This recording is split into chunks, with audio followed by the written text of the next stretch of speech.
국회 보건복지위원회 더불어민주당 간사 강선우입니다. 오늘 국민연금 정부안에 대한 기자회견을 하고자 이 자리를 마련했습니다.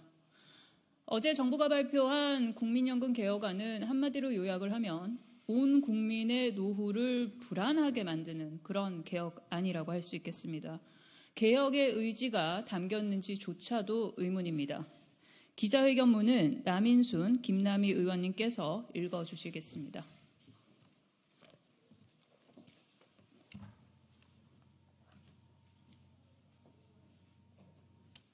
네, 국회 보건복지위원회 소속 송파병의 남인순 의원입니다. 기자회견문을 낭독하겠습니다. 연금보험료는 올리고 연금 수급액은 깎는 국민연금 정부안, 국가의 책임은 어디 있습니까? 어제 보건복지부의 국민연금 추진 계획이 발표되었습니다. 지난 8월 28일 윤석열 대통령이 발표한 연금 개혁의 구체적인 과제가 제시된 것입니다. 복잡해 보이지만 명확한 것은 연금 보험료는 올리고 연금 수급액은 깎겠다는 것입니다.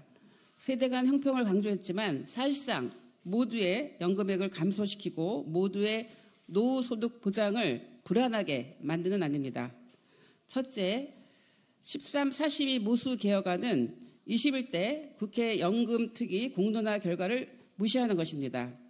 42%는 올해 적용되는 소득 대체율로서 정부의 개혁안은 소득 대체율 하향 중단일 뿐 소득 보장 강화의 의미는 아닙니다. 연금 평균 가입 기간인 22년간 가입한 평균 소득자가 기존 소득 대체율 40%를 적용 시 월 66만 원을 받게 되어 있습니다. 그러나 정부안이 소득 대체율 42%를 적용하면 월 69만 원 정도를 받게 되어 결론적으로 약 3만 원 정도에 인상되는 것에 불과합니다. 둘째, 자동 조정 장치는 결국 연금 삭감을 위한 꼼수입니다. 자동 조정 장치는 인구, 경제 여건을 자동적으로 반영하여 연금 삭감을 유도하는 장치입니다. 자동 조정 장치는 이미 보험료 수준이 20%에 육박하는 성숙한 연금 제도를 갖고 있는 국가에서 도입된 것으로 우리나라는 시기상조입니다. 현재는 물가 상승률을 적용해 차년도 연금액을 산정하는데 자동 조정 장치가 도입될 경우에는 물가 상승률의 조정률, 즉 가입자 수와 기대 연명을 빼고 산출하게 됩니다. 장치의 기본 설계가 동일한 국민연금연구원의 연구에 따르면 2030년 신규 수급자는 생애 총 급여의 16.8%, 2050년 신규 수급자는 17%가 삭감됩니다.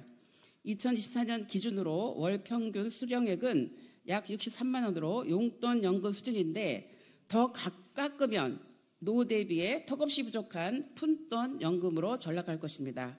특히 자동 조정 장치로 인한 연금 삭감이 청년 세대로 갈수록 커질 것은 자명합니다.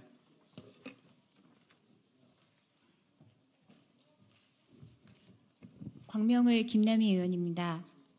셋째, 세대 간 보험료율 인상 속도 차등화는 졸속 정책입니다.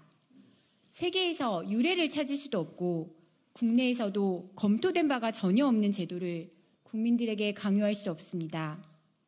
이 제도가 실제로 청년 세대에게 유리한 제도인지 자동 조정 장치 도입을 통해 청년들 연금액이 더 많이 깎이는 것을 감추기 위한 것인지 검증해 봐야 합니다.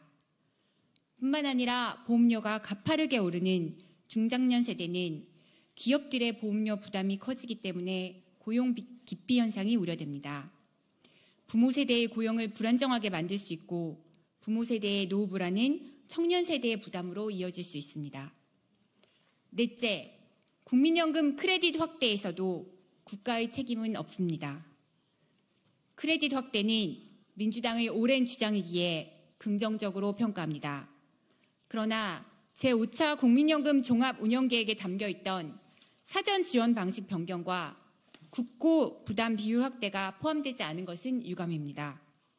재원의 상당 부분을 국민들이 낸 연기금에서 충당하고 크레딧 인정 시기를 현재가 아닌 미래 수급권 발생 시기로 하는 현행 체제 개선이 동반되지 않으면 그 취지는 반감될 것입니다.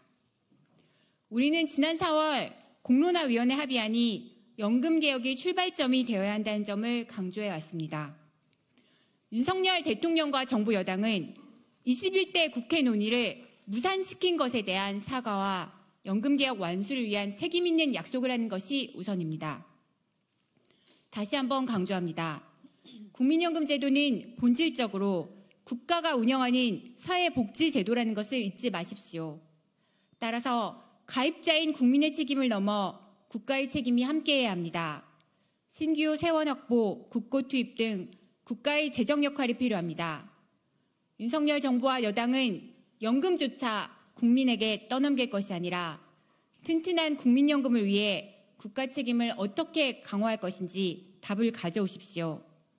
우리 민주당은 국민과 함께 윤석열 정부의 연금 개혁안을 철저히 분석하고 검증하겠습니다. 2024년 9월 5일 더불어민주당 국회 보건복지위원회 위원 일동. 네, 이상으로 기자회견을 마치고 기자회견장 밖에서 간단하게 질의응답 받도록 하겠습니다.